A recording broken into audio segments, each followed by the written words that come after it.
Hello, everybody, and welcome to the show. Happy to have you here. Oh, perfect timing there, Mr. Thundero. And we're going to get ourselves into some news today, for sure. We're going to continue on to part four of our Bible deep delve, I call it. But yeah, awesome. So, how you doing, Thundero? How was your day? My day was swell. Swell.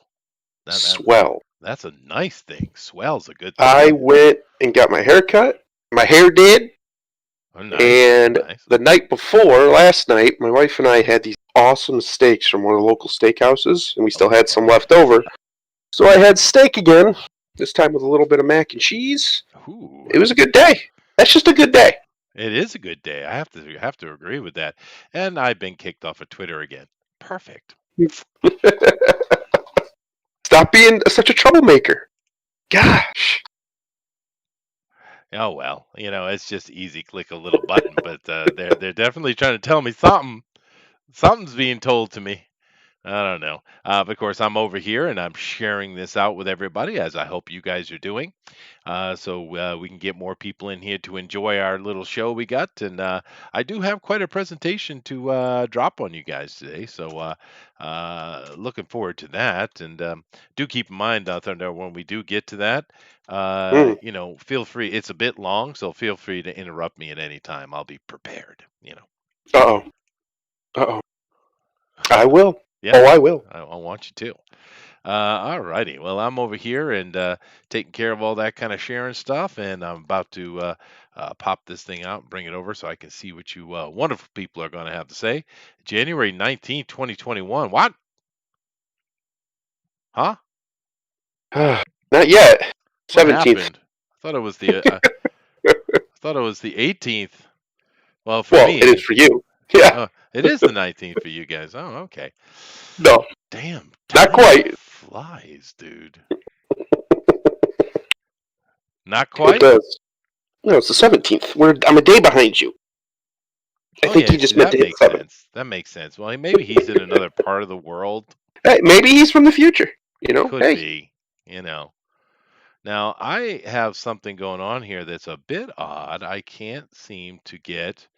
Huh. Well, let me put this over and see if I can go do it again. I'll try to do it again. I like to pop out the chat so I can, but it won't let me do it anymore. Why? Hmm. Well, I am using a new browser. It could be that. It probably is. I decided to stop using the Monozilla, by the way. Yeah, I recommend Brave. Yeah, that's Good. what I am Good brand. using.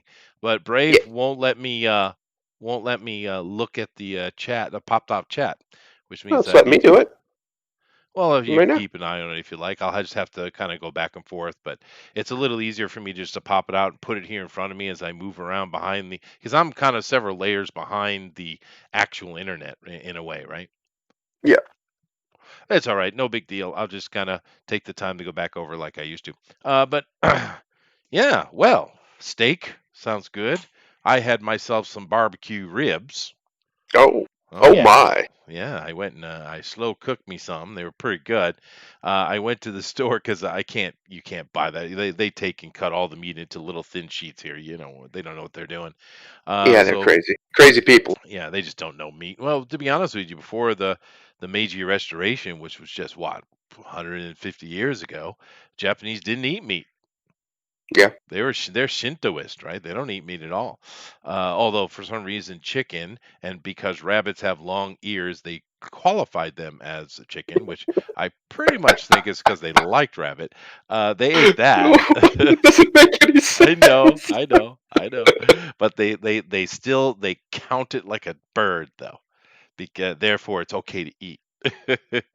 People always find a way around, don't they? But they never had meat here before. They're not that kind of. They eat fish and vegetables and a lot of rice. Yeah. So they just don't have the history of meat cooking, and we got. You know. But anyway, I went to the butcher and I got myself. I asked for spare ribs, and of course, they gave me they gave me the rib with all the loin on top of it, right? So, Hmm. all right, fine. So I brought it home and I had to, take off, all the top part, and we caught it up for like, stew meat or what have you. And but I had to prep them up, and I had myself some barbecue ribs, and it was nice. Nice. Yeah, I do like that. I'm going to be getting me a smoker this year. Did I tell you that? A smoker? Hmm. See, I'm not a big fan of smoked. It's never really appealed to me. Oh well, I mean, it takes a lot longer, of course, but in the end, the product is nice. Maybe you just haven't had it done right. Probably. Because you can do it wrong. You screw it up pretty bad. If you get too much smoke on it, it becomes acrid. Yeah, Yeah. yeah. But if you do it right, especially some good old baby back ribs. Oh my God, right? I tell you right now, that steak was literally the best steak I ever had.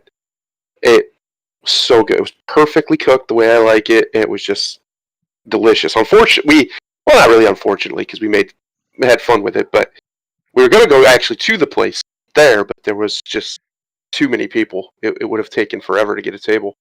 Oh, So we I just, thought you were supposed to be social distancing. What's going on? well, no. If you're in a restaurant for some reason, it's fine. Um, the rules don't make sense. It's nonsense made up by nonsensical Oh, people. I see. So you just can't go to church. That's pretty much what we come down to. No Pretty church. much, yeah. Okay, that makes sense. It's a weird position for me because we are going to do a little bit of news here, and then we're going to get into our Bible talk thing. But because I have, if you listen to these things, these TFTs on the Bible here, you would think that I absolutely hate the church. Hmm. But I don't. I respect people's faith, and I don't see it. I think it helps a lot of people, so I have no problem with it whatsoever. And it irks me that people are constantly trying to tell people what they can't believe or not believe. I don't really care if you're a Muslim or a Jew or Christian or a Hindi, or I don't care what you are. You should have the freedom to pursue what you want. Just don't hurt anybody, right? It's Yeah, easy rule, yeah. Well, So, except communism, that shouldn't be allowed to. well, But everything else, they kill religious people. What are you talking about? I know. But I mean, But so it might seem weird to the listeners. They might think from these past few weeks, they might think a Christian hater, and I'm certainly not. I'm no, not. I'm just laying out to you how it all came to be, and I think it's important to mention, as I've done a few times, that it's not like it was created whole cloth. It was taken out of a tradition that it goes back thousands of years, right? yeah, And next week we're going to get into where that all kind of started a little bit, and we'll get into the real crux of this modern, Catholicism, which really started in 1300 BC. Anyway, we'll get into that next week. But let's get into the news first. How's that sound? sounds like a plan. Sounds like a plan. All right, let me get over here and share my screen so the man can see what I'm going to talk about. Where he went, oh, that's right there. Boom, boom. All righty. Now I am using the Brave browser. I Hmm. did switch. I haven't used Google in the longest time, and I was using Mozilla, but then Mozilla decided they were going to open their damn mouth. So I was like, fine, I'll just find something else to Yeah, use. So I'm using the Brave. So it's a bit different, but I'm getting used to it. So just bear with me. Brave's really good. Occasionally, you'll have to use a different browser, so I keep them around just for that. So I have like a Mozilla, and I still have Chrome. Just for some websites randomly that just won't work with Brave for whatever reason. Right. But those are super rare. Like they're usually like stuff nobody ever goes to kind of websites. Yeah, no, I'll keep the Monozilla on hand because those things do happen. But anyway, let's get into it. So you guys know I like to start off talking about board games, and I'm not sure if I talked about these before. I don't think I have, but I'm going to talk about the Century line of games that came out. Now, the Century stuff is kind of interesting because they have two versions. They have these versions here, which are rather historical in the way they're set up, and then they also have like this version which is more of a fantasy thing. The game is exactly the same. It's just an aesthetic shift. But I will kind of focus on the historical one for the purposes of this conversation. But anyway, first one we've got Spice Road. Then it comes in Eastern Wonders, and then it goes into a new world. And what this is they're pretty quick games. They take about 30, 40 minutes or so to play, if you know the game. And but they're very colorful. They got lots of little cubes and pieces, and the cards. The art is absolutely stunning on these things. It's absolute beautiful thing to look at. But it's a fun little. This is kind of a what I would call a conversion game. You're collecting things to convert them into higher or lower things so that you can collect points, right? And the theme is, as you can see, mercantile trading, particularly with spices in the first one. So it's very European in origin, but each game here, as you that you see, you can play individually, and they're like I said, about 30, 40 minutes long. But an interesting thing about this series is you can take the Spice Road and Eastern Wonders, and you can put them together and play a whole separate third game, right? Then you could take all Hmm. three, put them together, and play yet another game. So you have five games in three in a way. It's a very interesting idea. Like I said, they're stunningly beautiful. I mean, just the pieces are all really, really good quality. The art is top tier because the art you're seeing here on the covers you have on all the cards in the game. It's really beautiful, and it's a lot of fun. And it takes you have a brain. You got to be able to think a little bit, but it's very smooth. It works really well, and I love the progression too. The first game you're really playing against yourself, but by the last game it's super competitive against the other people. So it gives you a lot of options. But this board game I would definitely suggest to have in your set. Another little interesting thing, if you can notice from the angle here, if you put all those box covers together, they make one big picture. It's kind of nice. Panorama. You ever play Century? I have not. Yeah. It's good. I've been trying to suggest what I think you guys should put into your board game, closet, right? And this is definitely something that should be in there. If I was had to pick one of them, I would go with Spice Road. I think it's the easiest one. You can play with four people. It works really well and smooth. And like I said, it's a joy. But that's it. I just like to introduce new board games to you guys, and let's go ahead and let's move on to the next thing. All righty.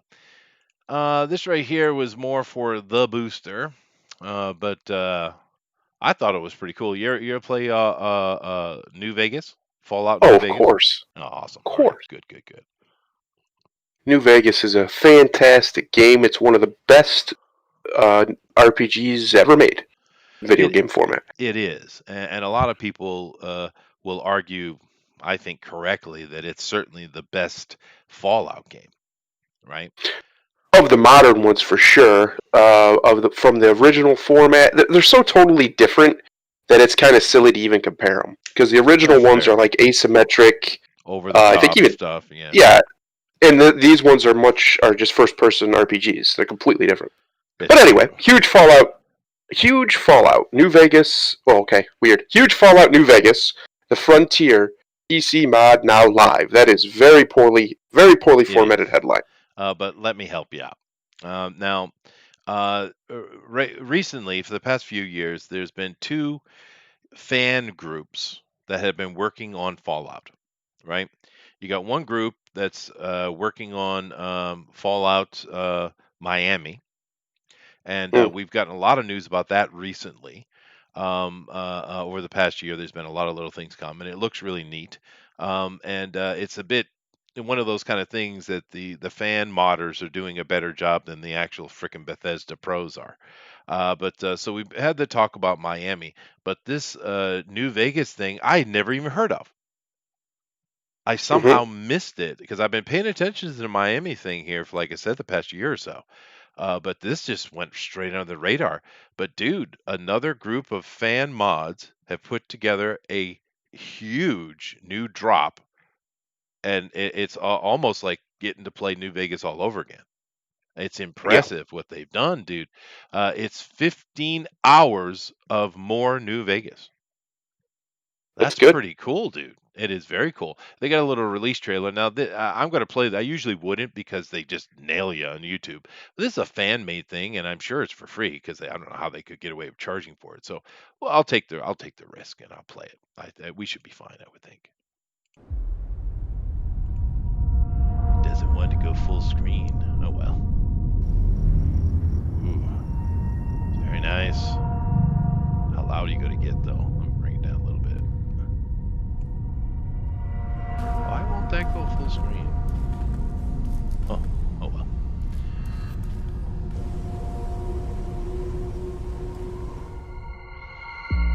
Those who followed me only did so because they believed in me.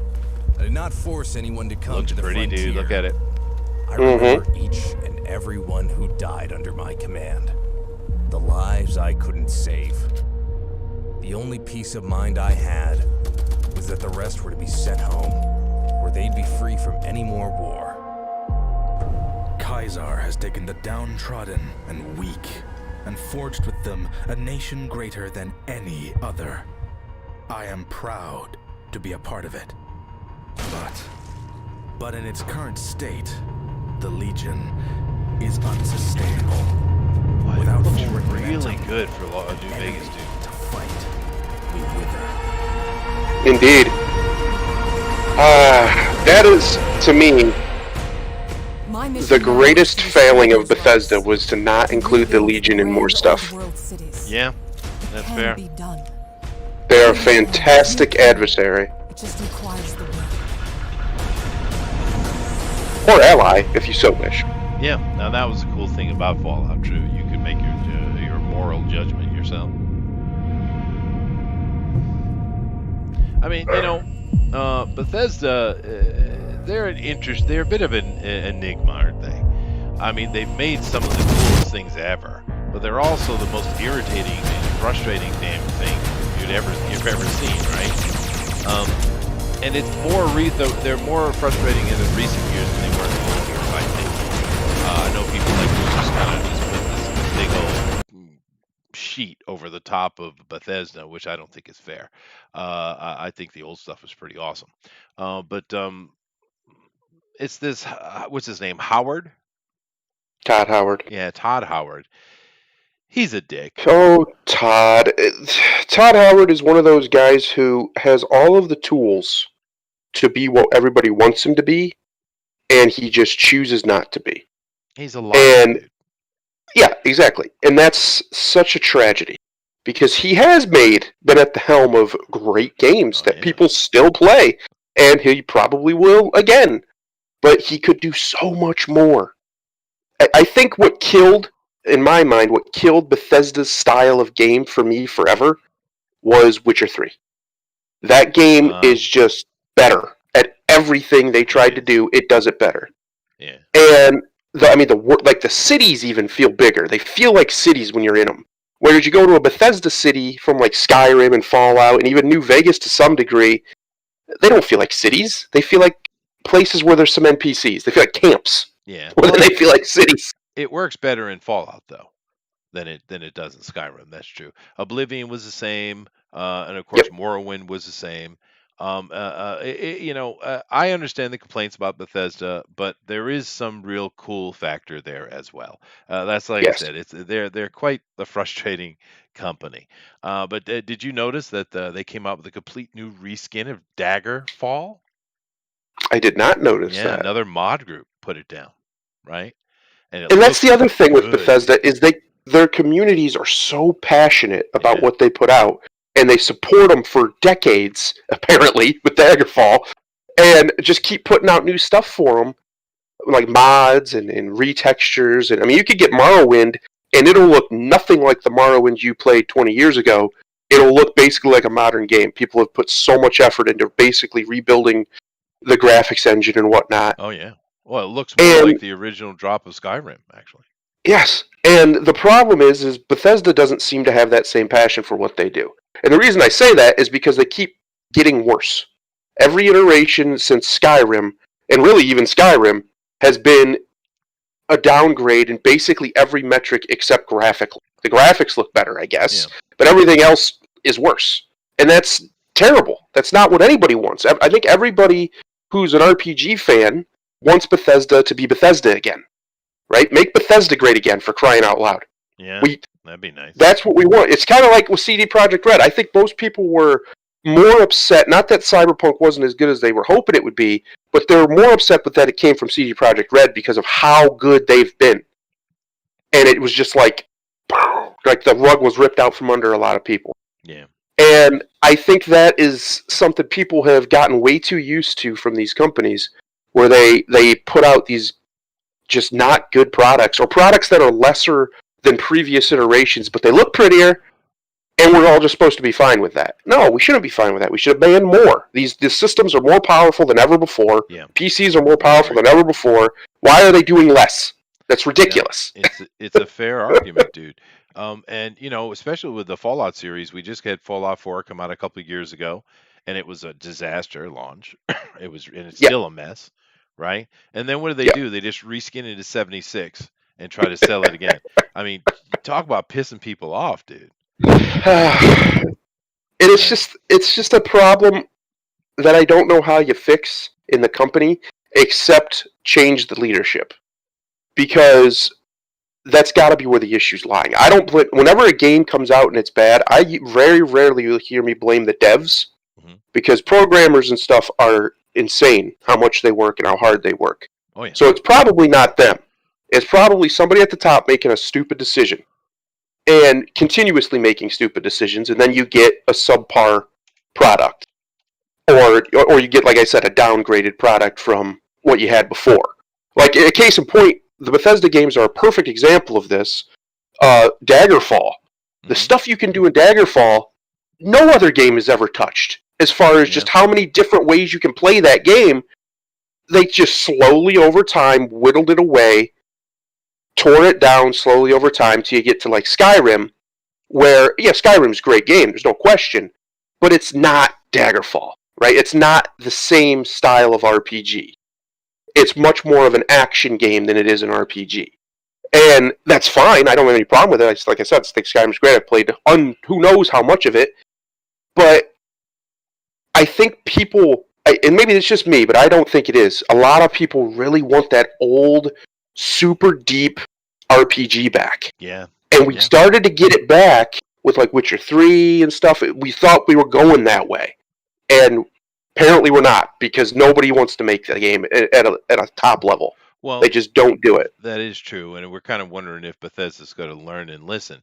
But do keep in mind that Elder Scrolls 6, it's going back to Hammerfell and High Rock, dude. That's what I hear. They're going back to Daggerfall, dude. Yeah. It's interesting to see what will happen with that. And they are working on it. I don't know how many years we are out for it, but they are definitely working on it. And the best part is, thanks to Rockstar and Red Dead Redemption 2, I don't ever want to hear excuses coming from people of it's too expensive to do fully voiced over, right? Or stuff like that. These AAA companies that are multi-billion-dollar companies, if Rockstar can do it in Red Dead 2, you can do it too. Yeah. Red Dead 2, I played the whole game. I played all the way through it once and a half. I'll finish it eventually. But Cyberpunk came out. It's the only reason I didn't do it again. And I never once heard, besides generic greetings, I never once heard a line repeated when I would talk to anybody. There was always something new to say, even to just random NPCs. So I don't want to hear that that can't be done. Yes, it can. It's been done. I watched it. I played it. It's been done really well. So hopefully they'll pick up their game. But these are good news, though. The Frontier here for New Vegas, Miami for Fallout. And like I said, Daggerfall's been reskinned, and it looks pretty good if you want to go back and play that. Now, keep in mind, that game will kick your ass. Yeah. But that's how games used to be, and that was kind of cool. They've gotten too easy, I think. But I don't know. It's just a different style of play. Anyway, let's move on. I think it's not so much that they're easier; it's that they're more accessible at the start. So those older games were really hard to start, especially RPGs. You'd get slaughtered more often than you wanted until you got a lot stronger, and then it became a lot easier. Whereas now it's kind of a less of a curve. It's kind of more of a straight, smooth angle from the start. Yeah, well, and I don't know. Was very important back in the day. Yes, and I just don't know.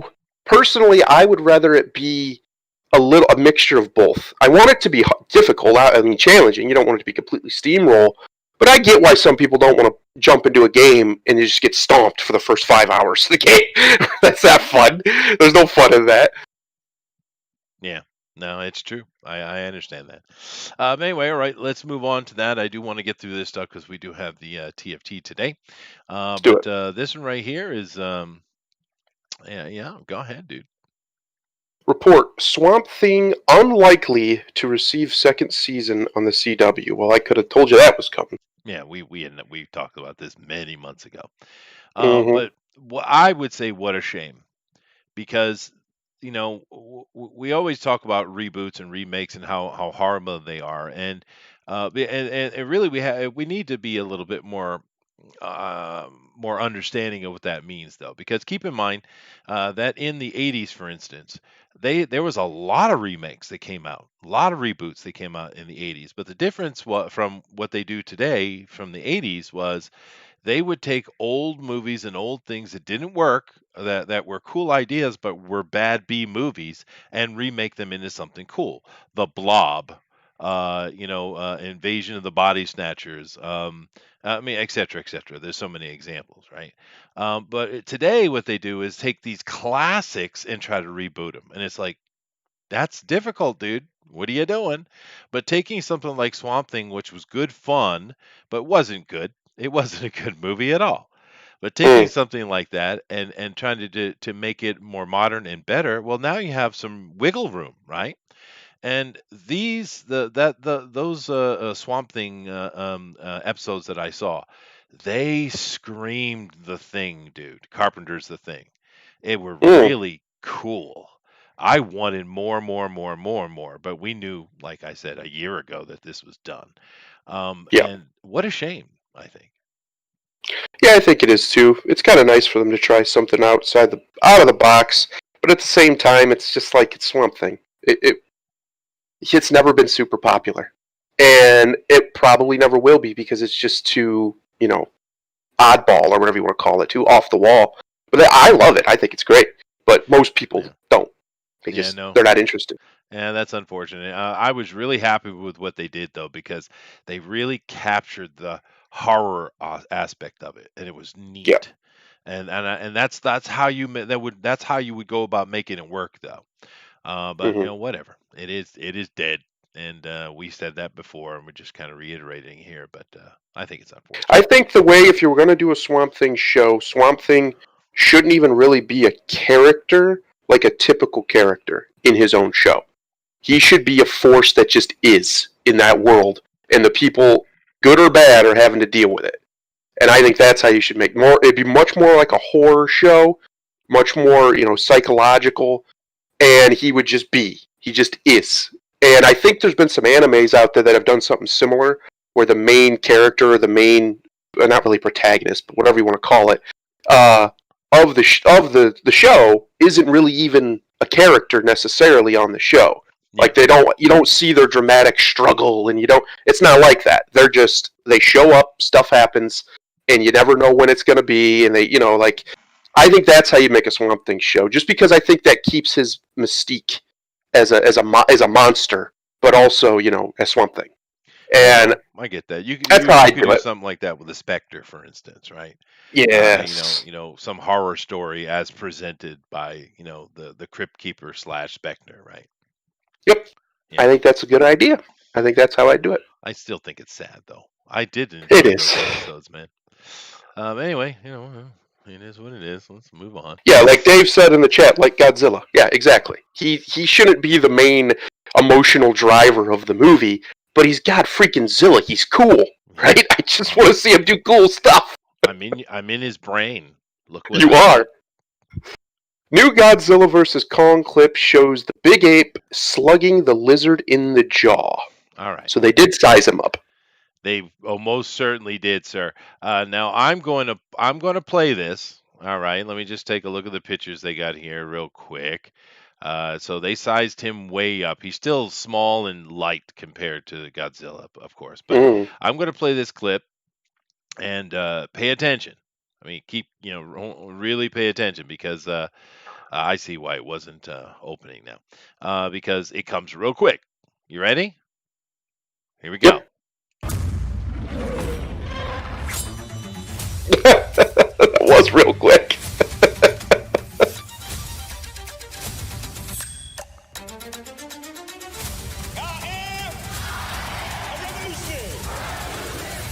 How can we help?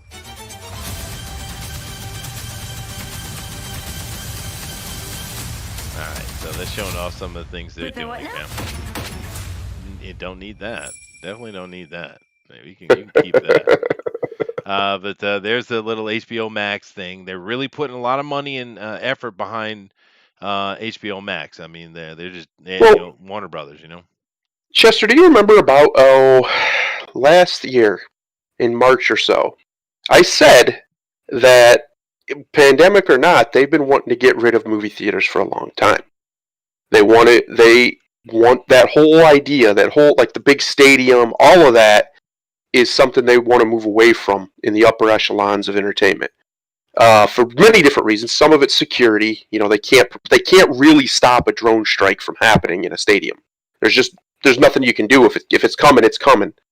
That's fair. That is fair. So for like terrorism stuff like that, but also because that stuff's really expensive, right? The overhead of operating these big stadiums and these movie theaters is high, especially big movie theaters. So it makes more sense for the people at the heads of these entertainment companies to find a way to get the product directly to the consumer without a middleman of any description. And the pandemic's given them the perfect opportunity to try it. So that's why they're pushing super hard with this HBO Max, because if it's now or never, really. I mean, this is the best time to try it. Might as well see if it's profitable, see if they can make money off of it. I don't think they are. I think it's failing, but we'll see.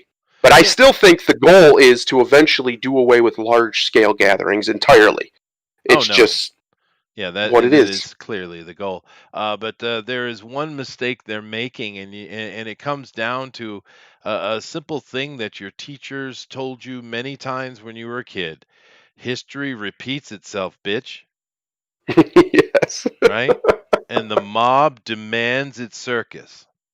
Mm-hmm. It's very simple. So, wouldn't you like to have a history teacher like me when you were a kid? That would be funny. That'd be It would funny. be awesome. Yeah. Oh well. Actually, one of my Wait. favorite teachers in school was a science teacher and a history teacher, and they hated her. The history teacher was a lady named Mrs. Rayak, and she was like one of the most hated teachers in school because she was rigid and strict, dude. But I loved her. She was smart as hell, dude, and she was a good teacher. She was one of my favorite, but nah, that's the way it is, I guess. So from this GIF here, No. it looks like Kong's even taller than Godzilla. He is. He's lighter though, but he is. Yeah. It's ridiculous. It doesn't make any sense. Are they going to explain that, or we're all just going to be like, yeah, that's fine? Yeah, it doesn't make sense. I mean, it's a kaiju movie. What do you want? But I mean, at least True. with Godzilla, you can say, well, he's radioactively powered. Therefore, his need for air and gravity and such can be, we can ignore it, right? Kong's just a big damn ape. He would be on it. An ape that size would be on the ground heaving for his life for about a minute and a half, and then it'd be dead. Yes. Right. I mean, in reality. Yeah, but I do look forward to it. This is the only movie off the top of my head that's coming out this year that I'm looking forward to. I can't think of anything else that I'm like, I gotta see that. This is the only one. It's fucking Godzilla versus Kong. Of course I want to see that. I don't even care if it's just 30 minutes of them fighting. I want to watch that. That sounds awesome. It's gonna be fun. And we just have to go into it like like we did the last movie. Just ignore the stupid human shit and just enjoy the kaiju fight, man. I don't know why they won't listen and just stop with all the human nonsense and just give us kaiju fighting. But for some reason, the Hollywood knows better. They think. I don't think they do. I think people just want an attraction movie, and that's what that would be. Very little human anything. Maybe a narrator to set up the scenes. Other than that, just let the kaiju fight. Yeah, Let them fight. Listen to the old Japanese man. All right, let yeah. them fight. Let him fight. It's the it's the Michael Bay effect, right? Um, Yeah. but um, but I actually went and did it, and I watched the second movie, Godzilla King of Monsters. I watched it again, Hmm. and the offensive acting and stupid plot bothered me less the second time. Yes, So because you're there to watch Godzilla that's right, I did. fight King Ghidorah, and that's what you're for. That's what Yeah, we're here for. yeah, that's It's right. like it's like if you went to like a wrestling match, right? You're there to watch the two big wrestlers in the world right now, and they put in a whole bunch of nonsense around the match instead of just letting the match happen. And you're just like, why? Why do that? Just let it happen. Let's just watch it happen. Yeah. Yeah. Well, the only thing that really, because I was doing exactly what you said, the only thing that irked me again, though, that I just couldn't get out of my head was the stupid lady who betrayed the planet Earth for no other reason than she's upset that her kid is dead. I mean, Jesus Christ, that they tried to redeem her. And it's like, no, no, No, no, you're no. the bad guy. You're You the get to bad be the guy. bad guy. Yeah. Yes. Anyway, let's move on to the last one before we get into the TFT. I will say this: Yeah, go ahead. Super Saiyan Godzilla. I didn't know I needed that in my life, but I have it in that other movie, and it's great. Fair enough. Fair enough. Oh boy. Yeah. Artist imagines Brie Larson as Star Wars The High Republic Jedi Master Avar Chris. Mm. That's a lot of Avar words. Chris. Are you excited yet? No, You should not at be, all. sir. You're Well, you're a why would I be when sexist. they sold this with this is going to be Star Wars without the wars? Yeah, I know. It's What? so stupid, dude. The Rise of Kylo Ren. Oh Karate God. Kid. Well, he's actually the only one of the only good actors in the damn movie, dude. Um, Yeah. but yeah, we got this lady here, which keep in mind they're not using this art as much. They went to that other art which they thought was better. It's not. Okay. No, that's way better. That's really good. Yeah, but I it's would actually maybe read that looking at that art. you don't want to do that, dude. No. You don't want to do that. But anyway, we know this is a bunch of nonsense. It's already proven. And there's your Brie. There she is. No, thank you. Yeah, I think they went a little bit light on the breasticles there, but Yeah. Oh well. 11-year-old boy. 11-year-old boy body. No thanks. Yeah. Well, the interesting thing with Brie is, she's of course have that Nia Simone who's never made nothing. All of a sudden, she's got two AAA projects in her plate. And Brie came out praising her and yelling at the fans for daring to even doubt this wonderful black woman. Thank you, Brie. Thank you for We needed that. my Yeah. dose of chastisement. Mm. Yeah. Well, anyway, that's what I had for today. I really wanted to get into the TFT stuff today, but we want to do a little bit of news, and it's kind of fun to have a laugh at things and take a look at what's going on. But there was actually some cool things today, yeah. We certainly. Why are you doing this? Stop that. Do that. There you go. Okay. We definitely, this is a cool board game. Uh, there is the fans are doing some pretty cool stuff with Vega Fallout. Anyway, sad news. Definitely going to be cool. And what the fuck? But it is what it is. So you ready though? We're going to jump over and do our TFT stuff. So you got anything to say before we do that, Thunder? Nope. I am without words. All righty. Well then, here we go.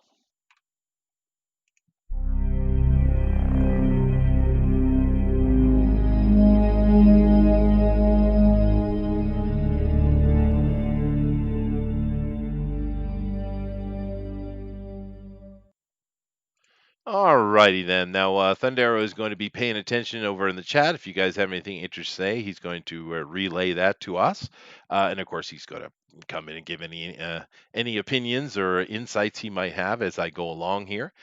So let me do a quick little review. Keep in mind that this whole series has started just to talk about the Bible and how the Bible itself came to be. Now, today we're going to be finishing up with the second. I would say that's the second main event that brought the whole idea of Catholicism forward and kind of put the bow on it, right? So let's go ahead and do that here. Oh yeah, here we go. Now, once again, always remember, yeah, yeah, yeah, just keep that in mind. Anyway, um, so let's see if I can do this without screwing it up. Okay, there we go. All right. So we're talking about the Bible itself, and of course, we're talking about the books of the Bible and how they came to be. And as we were going through this, I went and I explained to you guys. That the Bible coming together was interesting set of events and things that had happened. The timeline that you're given is not quite accurate. This all kind of started, this inception of it started around 70 AD, and it really came down to these two fellows here. Of course, Vespasian Caesar, the emperor Vespasian, and the emperor after him, Titus, the Flavians, and these guys are the ones who really put this whole thing in play. And with this, the traitor Jew, Josephus, of course. And it was quite a clever idea, but all they really did was put down the, Matthew, Mark, Luke, and John. That's really what they put in place. And like I said before, they weren't taking it whole cloth. A lot of the ideas and concepts, like the Trinity and all those kind of things like that, are coming out of much older religious things that were still around at this time. So it wasn't some new, super new idea. They were just building upon what was already there. They just were creating a pacifistic version of the older gods because they wanted to kind of control the population and deal with the very troublesome Jews. I mean, it wasn't just the revolution that was going on at the time of Vespasian and Titus, of course, is the one that put it down, and all the things in the Bible with Jesus is talking in those four books, and the things he's doing are actually things that Titus was doing, and I showed that to you. Just keep in mind when he comes into the city and they're sitting there stoning that poor adulteress, prostitute, depending on the translation. It is not Jesus that asks who's going to throw the first stone. It's this dude, Titus, right? Hmm. And it's kind of interesting when you look at it from that perspective, that he was actually a very magnanimous leader in some ways, right? I mean, he's a brutal Caesar, of course. They're all brutal, but he believed in justice. He did, and a lot of those things he did were wise words and wise actions. But that's an important thing to keep in mind how this kind of all rolled out. But as we go through time here, however, we come up into several hundred years later. And of course, we come into Constantine. Now, people misunderstand Constantine a lot. Constantine, he was raised in Germany, right? Mm-hmm. And his father was a Caesar. Keep that in mind. At that time, the Roman Empire was split into four pieces. You had two Caesars and two Augustines, right? Which is just depending on the area what they chose to call it, but it was an emperor nevertheless. But there was four of them, right? And his dad was pretty successful. He controlled all of Europe and the northern part of Europe and of course the British Isles. And Constantine here was a pretty good general himself, and he went with his dad up into fight the Picts in northern Scotland because the Picts are always a pain in the ass to the Romans. They can never deal with those Scots, man. And his dad died in battle. And they did end up winning the battle, and Constantine was survived it, of course. And after the death of the father, who they beloved, they had a lot of respect for Constantine because this dude was a really smart, very good general, and he was not afraid of getting his hands dirty, dude. He would bloody his nose with his soldiers. So at that moment, they declared him not only the Caesar of that section of the Roman Empire, they said, no, no, he's our Caesar of all Rome, right? And of course, this Yeah. ruffled a lot of feathers. But he went on and he, kicked everybody's ass. Of course, the Milvian Bridge incident, which everyone knows about, where he defeated the guy who was in the center, a Roman controller, the Roman Augustine. But this is around the same time that we start talking about the vision, where he saw this thing in the sky and all that kind of nonsense. Now, do keep in mind that the original Eusebius, who was kind of like a government chronicler, he had written down that event at the Melvian Bridge because it's a very important moment in Roman history, right? And there was no mention of any crosses on any shields or banners or anything like that. First time we saw anything about Constantine supposedly seeing Jesus was 13 years later. And how ironic it is, it's the same Eusebius who's starting to write about it, ironically, right? Hmm. But Constantine moved very quickly to do a lot of things. What I'm going to try to demonstrate to you here is that not only was Constantine not a Christian ever, he was at best a Mystrian. He actually did a lot to, in essence, make himself Jesus. Right now, he didn't create the thing. Like I said, the Flavians created it.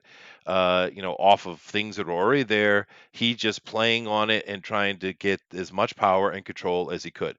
This guy is possibly one of the greatest megalomaniacs in history.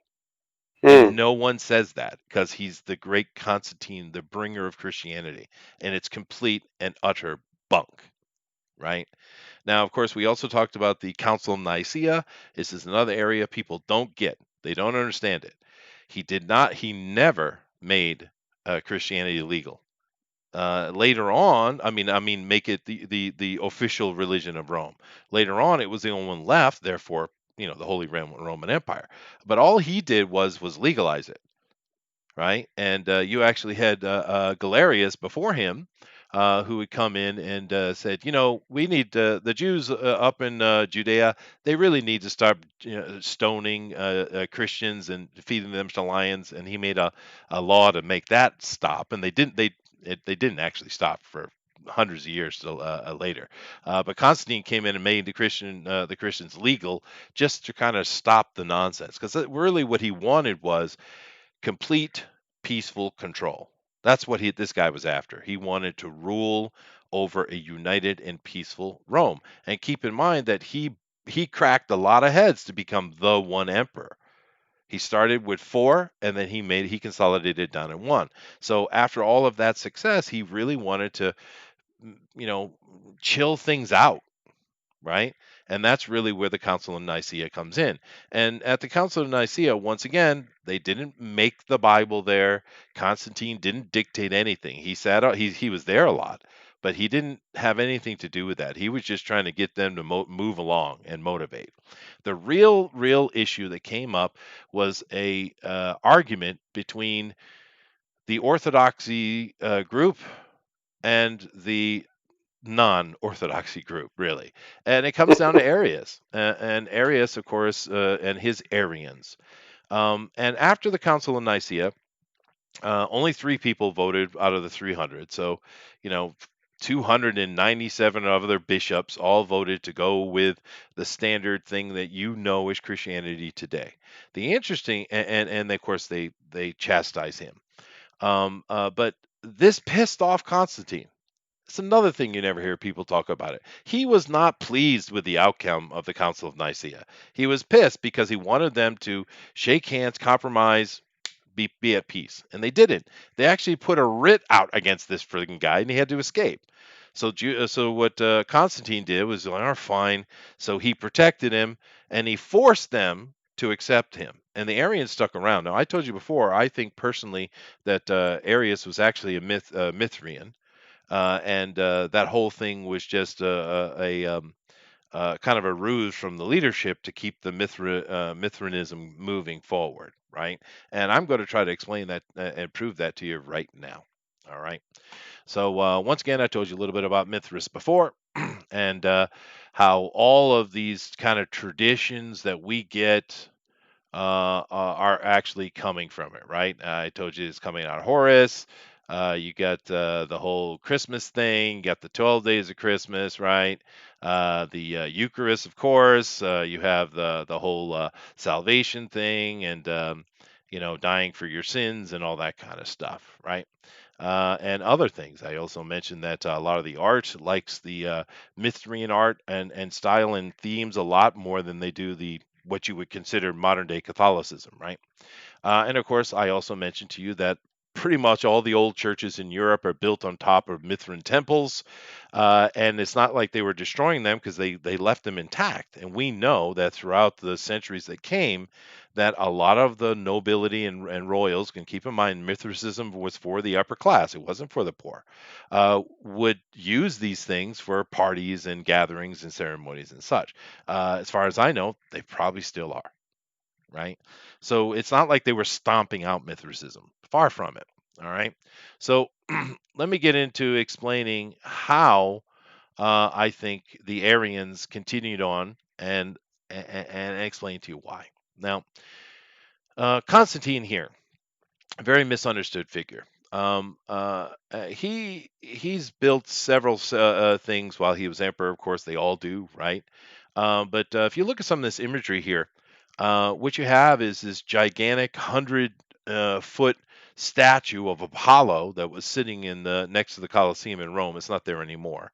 And of course, you have him on coins. You also have this stone head, which you've probably seen before. What you might not understand is that thing is gigantic. That's taller than you are, just the head, Hmm. right? And it also has insertions on the side of the head because he had the same halo you see on top of Apollo's face there. Now, the interesting thing about this Apollo, which he had built, by the way, um, what face do you think was on that statue? You think that was the traditional face of Apollo, Thunder? I'm sure it wasn't. No, it was his face, right? Right. And and another interesting thing to kind of give you a better understanding of this Constantine fellow, and to tell you he's not this humble Christian priest that so many of them want to make it think he is. Look at what he called himself. Interesting, isn't it? Hmm. Flavius Constantinus. So he not only was he venerating the Flavians, the ones who started this, he was taking their name. Now, what does that Hmm. mean? Is that a deeper connection? I mean, that's kind of interesting, don't you think? Because most people don't mention that. You ever heard that before? Did you know that he called himself Flavius Constantinus? I did not. No, most people don't. So this guy is not what you think he was. He's very smart. He's a tactician, and whether he duped the Catholics at the time, do keep in mind Catholic means universal church, by the way, or that they simply said, "Well, we're going to get power out of it anyway, so who cares?" Whichever, either one works, right? But as time went by, we started seeing a lot of things happening with what the imagery that Constantine was putting out, and I'm going to continue with the Aryan thing too. It's all kind of intertwined. You'll see when I get through the end. But let's continue with Constantine here and his thinking. Here is a image of. Well, let me ask you, who do you think that is? Who is that an image of? I can't see it. It's not showing up on this end. It's not. No, it's showing up on the stream, but it's not on this end. So I have to wait for it to catch up. Oh, I see. Do you want me? Let me come back over then and reset my thing. That's my fault, dude. I apologize. Yeah. Let me come over here and do that real quick. I'll come back, guys. Sorry about that. Yeah, so he can see it in real time. So here we go. There you go. That should fix it. Alrighty. Let me bring it back up. There we go. All right. So Oh, who do you think that is? is it supposed to be Constantine? Because Well, I mean, clearly it is Constantine, yeah. But it's yeah, actually supposed to be Baby Jeebus. yeah, that's what I was. That's what I was Yeah. saying. It reminds me more of Christ than it does Constantine. Well, it is. This is an image of Jesus in full emperor military regalia. Interesting. You don't see Jesus presented that way very often, do you? There's a church in Ravenna, Italy, by the way. That's on Yeah. the thing there. But it's a very interesting look at how early depiction of Jesus. Now there is this for me. When I look at this image, this thing is screaming at me. There's so much information here that is telling to me, but to maybe the layman, maybe it's not. All right. But I want to point out what you're actually looking at and some of the interesting iconography that's being laid out for you.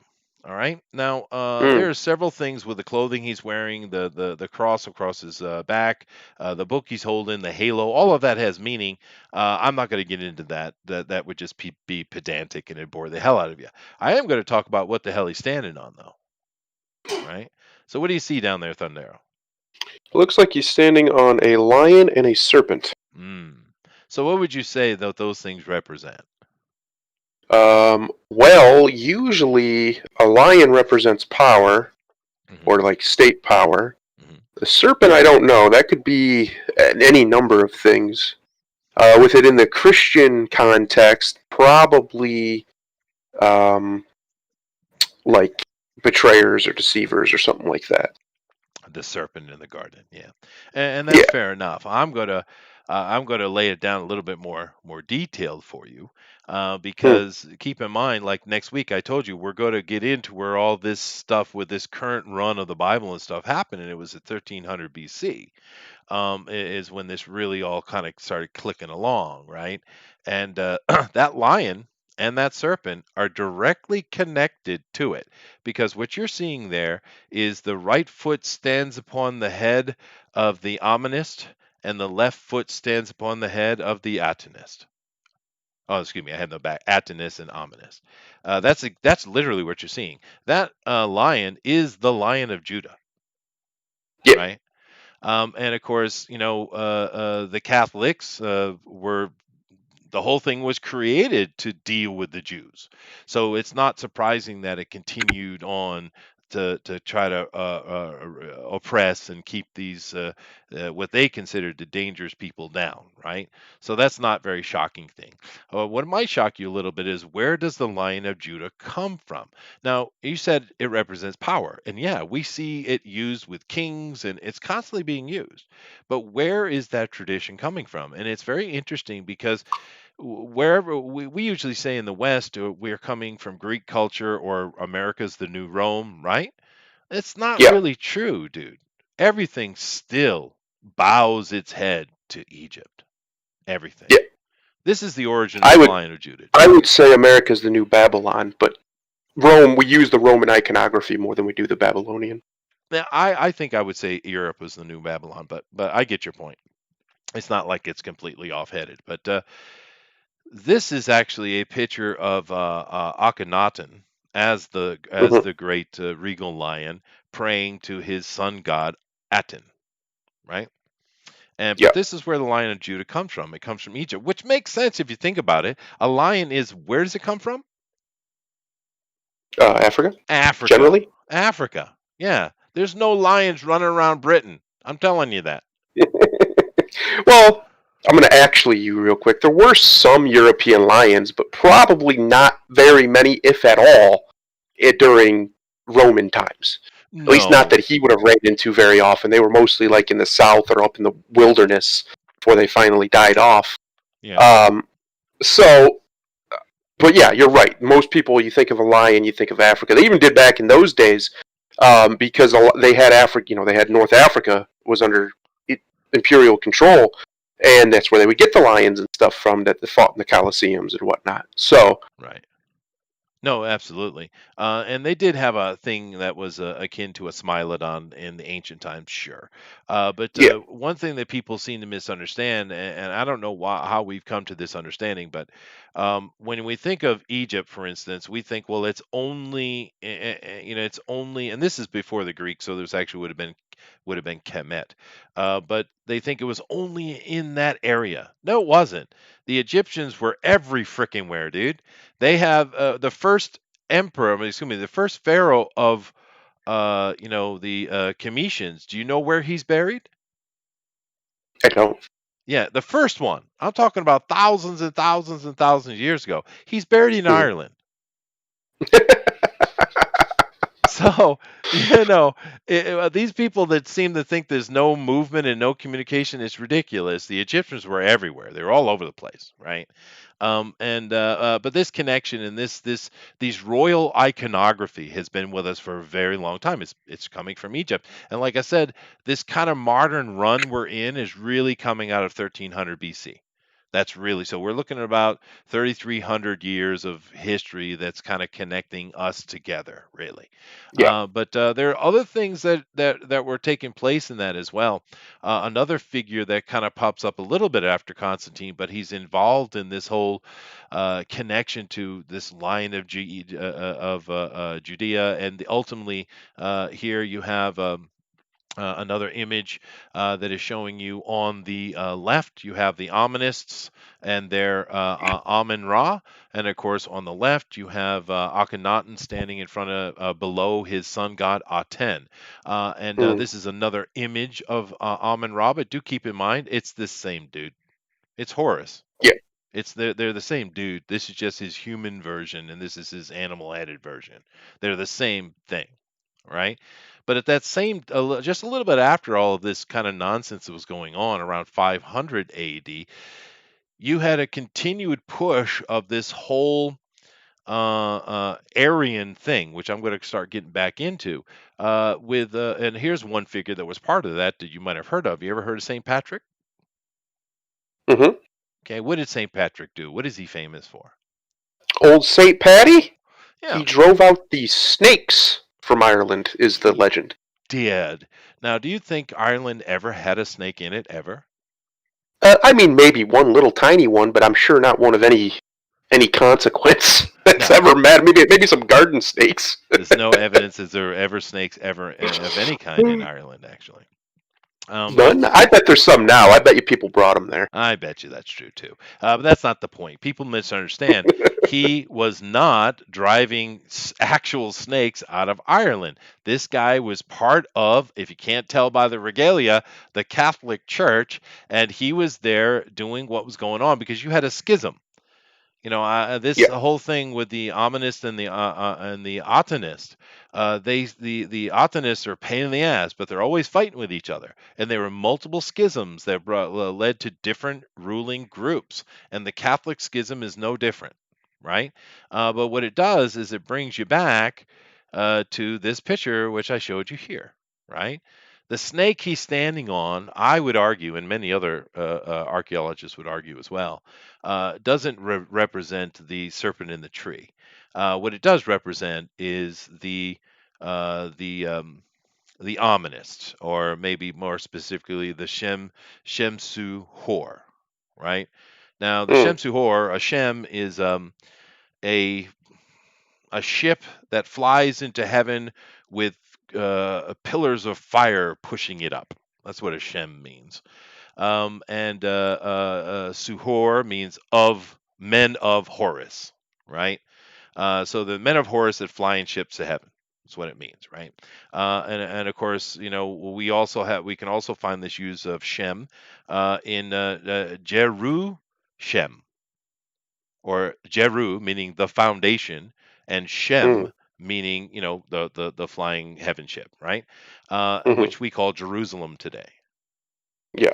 Right. So we see a lot of use of that Shem. It shows up a lot, and sometimes it's pronounced a little bit different here or there. But these holy men, these people who not only talk to God but can fly up and meet with Him, right? These guys, they are ultimately your omonists, or at least very closely related to them, and their base of operation was Ireland, Scotland, Wales, up in that area, the British Isles, the Catholics went after knocking them down hardcore, dude. If you've paid any attention to Catholic history, you know about all the absolute tragedies that went on in Europe and how many people died at the hand of the Catholics. St. Patrick is exactly that. He was in there to get rid of the Chaldeans and the other priests and various groups that were up in Ireland, and he was successful. He murdered all of them. right? Mm. But anyway, I'm just trying to show this ancient connection and how Constantine is playing off of it, right? Now, how much of this does Constantine know? I bet you he knew every damn little thing about it. I mean, he's a royal. Why wouldn't? And they're highly educated. I'm sure they educated them into the history of what the previous Caesars had done, and the general, the story, air quotes, right? Now, there's a couple of interesting things going on here. This right here is the Arch of Constantine. And just to kind of wrap this story up a little bit and move on in history, but this right here is one of the easiest points of proof that you can show that Constantine was nothing Christian about him, right? He was a Mithrist. And this is his big arch is sitting right next to the Colosseum. A long time ago, right there through the middle of that center arch, there was a 100-foot statue of Apollo sitting right there. The thing would have been a freaking magnificent to walk down the road and see this with a thing of Apollo. And on top of this arch, there used to be Constantine himself in a chariot with 4 golden horses in front of him leading it, and he's just riding in, and Apollo's watching from behind him. Oh my God, what a scene it must have been. But this thing has not a single bit of Christian iconography on it, not at all. It talks about his battle at the bridge. It talks about all kind of things. But you know what's on here a lot? You know what this whole arch is covered with? Mithric symbols, just covered in it. They're all Mithras. They're all Mithras gods. There's a little bit of Apollo in there, but keep in mind, Mithras is a sun god. Apollo is a sun god. Jesus is a sun god. They're all sun gods, right? But another interesting thing that you can see in this, which gives us even more proof, and this is kind of interesting little thing you guys might like, is you see this hat? Mm-hmm. Yeah, so it's a hat. Now all the things that are on that arch are wearing this hat. All right, you got more people wearing this hat. It's called a Phrygian hat, by the way. Papa Smurf, no. All right, and of course we have another example of that hat. Oh no, it's the 3 wise men. You know who wear those hats? You know what those hats, those Phrygian hats, you know what they are? Hmm. That's what the Mithrin priests wear. Interesting. It's like a uniform, right? So the iconography inside the Catholic religion is just oozing with Mithricism, just oozing with it. It's everywhere you look. And that's what they did. Now the question really for me is, you had this start with the Flavians, and it took off and was hugely popular. They had the propaganda with their various priests, and it kind of over time got written up as the Paul, right? Hmm. And it just grew and grew and grew and became this monster they probably didn't expect. And then here comes along Constantine, is like, I could use that. So many of the soldiers, especially in the east where I want to take over, are actual Christians, because it was a poor people religion. It was a smart move on his part. What I'm curious about is, how did he go about either duping or convincing the bishops themselves to play along? Money, Maybe. probably. Yeah. I mean, that's usually the answer to most questions. How do they get people to do this? They paid them. Yeah. Well, I think it's actually deeper than that, and I want to explain why I think that, if you don't mind. Now I've been talking for a bit, and I'm going to continue with the Arius line, but or the Arian line. Did you want to make any comment on anything yet? Not yet, except for the fact that it's funny. The more you look back into history of basically humanity, uh, you cannot escape those Aryans. How influential they were No. to the history of Oh all yeah. mankind, everyone. Oh, And I'm going to put him at your modern doorstep, dude. Get him. oh, I know, and it's a shame that we live in a world where we're not allowed to, as a society, look at things like Hitler objectively. It must be looked through a lens of demonization at all times, because a lot of what he was talking about with the Aryan race and the Aryan this, that came from somewhere, right? Oh That yeah. has a source. He didn't just make it up. That came from somewhere, and Oh since yeah. we can't look at it, we can't even be honest about it. That's on slide number 52. I'm not joking, actually. But anyway, so let me continue along here. Now, of course, we already established Constantine he was just a super egomaniac. He wanted to be in charge. He put himself everything. He made himself Jesus, is what he did. Yeah. And the bishops bought it. Now, the thing is, did they though? Because keep in mind that Arius, this guy Arius, he was clearly put in by the royalty because they kept and the nobles because they kept protecting him and pushing him, and they were all Arians. They were like even on Constantine's sister, which kind of betrayed her, but on her deathbed, she begged Constantine to protect and promote Arius, and he did. Right? So the nobility is really the ones behind the Aryans, which is one of the main reasons I think he was actually kind of promoting the continuation of Mistra just under this guise, right, of a new paint, basically. And the original bishops, the 297 that voted against him and his two friends, uh, they they completely tried to run him out. They wanted him dead, is what they wanted. So they really weren't doing what Constantine wanted to do. So I'm not. We don't have all the details, right? I have a feeling that they knew what Constantine was doing and they didn't like it. But Constantine and the later Caesars, they're going to get what they want in the end, right? And Yep. if you look at how things were kind of broken up at that time, it shows you, and this is going to come back because this map is ridiculously essential, right? Because what is it showing you? It's showing you over here in Rome, there is the center of the Holy Roman Empire, right? But over here in Mhm. the east, you have Constantinople, you have Antioch, which was a major Christian center in the ancient days. You have Correct. Jerusalem, of course, and you have Alexandria. All of those things are in the east. So it's very easy to understand why Constantine was kind of pushing the Christian thing because they were all are over here. There were so many soldiers over here, and he wanted to control all of that. It also Mhm. explains to you why he went over to where Constantinople would stand and built the damn city. Because that's where all the power in the Roman Empire was. That's where all the money was, all the education. It was all had moved east. This map is Yeah. very helpful in understanding that. And the Aryans never went away. Now, some Mhm. historians will tell you that, oh, in the end, they kind of died out. I don't think they died out at all. I think they're still here. And let me show you why. Now, I'm sure you guys understand who this guy is, right? Charlemagne. Good old Charlemagne, Good the old last Charlemagne. great European emperor. Old Charlemagne. Well, now Charlemagne's an interesting little figure here, because we know about Charlemagne, the warrior king, right? Stuff like that. But what you might not know about Charlemagne is Constantine certainly was connecting politics to religion, right? So Yep. it's not like it's the first person to do it, but what they did with Charlemagne was very, very interesting. They crowned him the holy emperor of the Roman Empire in Rome.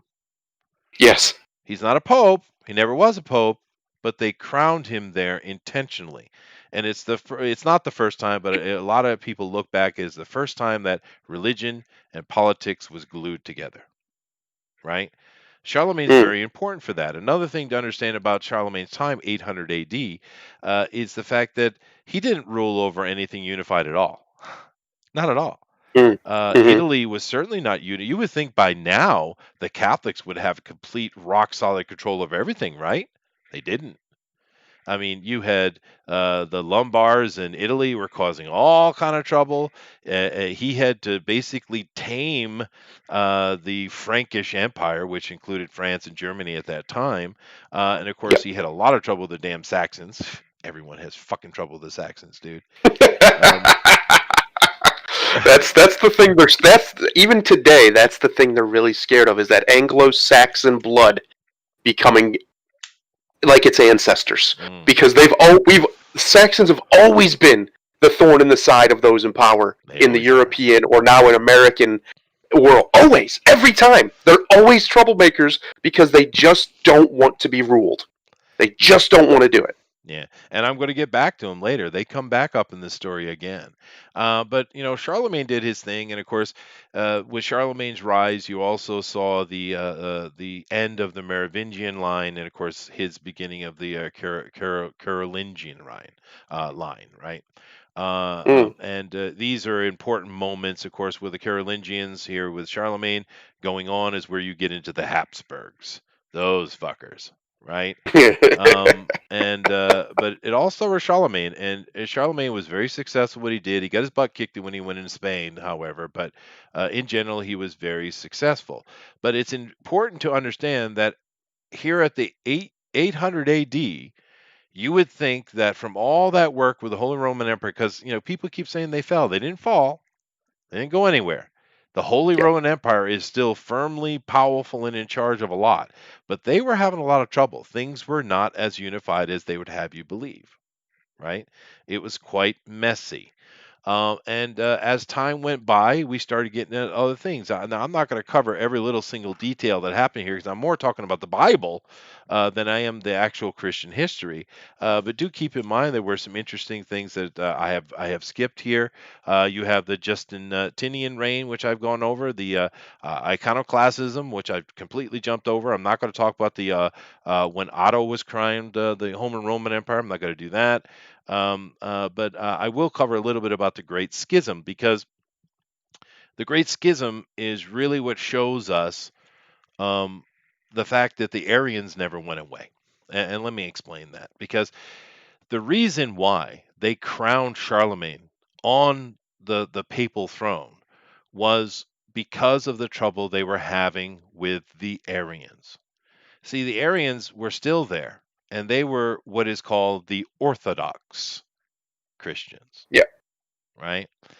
They just changed their name. They didn't go anywhere. They're right there. And here's a good map of it. And it shows you, this is talking about a couple hundred years after Charlemagne, the schism of 1054, which is a very important moment in history because for Christians, because they've constantly bickering back and forth. They never get along. They're always troublesome to each other. Sometimes they're killing each other. It's a real mess. And they finally just like officially split, right? And a lot of nonsense came out of that until very modern times, which I'll get to in a minute. But you look at this here. You have the Roman Catholic, Holy Roman Empire, right? You can see its stretch. And then you have the Orthodox Empire over here in the east, once again in the east. And that is where the Aryans were, and that's where they still are today.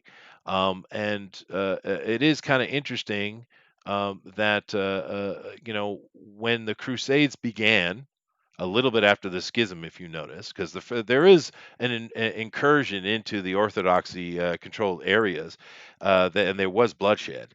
That's called by some historians the actual First Crusade. But the Crusades that you know about, where did they go first? Did they go to Jerusalem? No, they went to Mm-mm. Odessa. It's very interesting there. Now, I explained to you why they were actually trying to find a peaceful solution to the problem because they were looking for the blood of King Esus. They were, and then of course that dude who came up with he understood that and he wrote his Da Vinci Code book. Right, he's building all off that. That's where the Templars and the blood of Esus, the blood of Jesus, and the Merovingians and all that kind of stuff. He took off of that idea, but it's more plain and mundane. It's not. I mean, it's a good book, but the history is just very simple. They wanted a simple solution to the problem. If they could find an actual royal blooded person who had rights to Jerusalem, well, they could end the war. It's over. Yeah. And but they couldn't.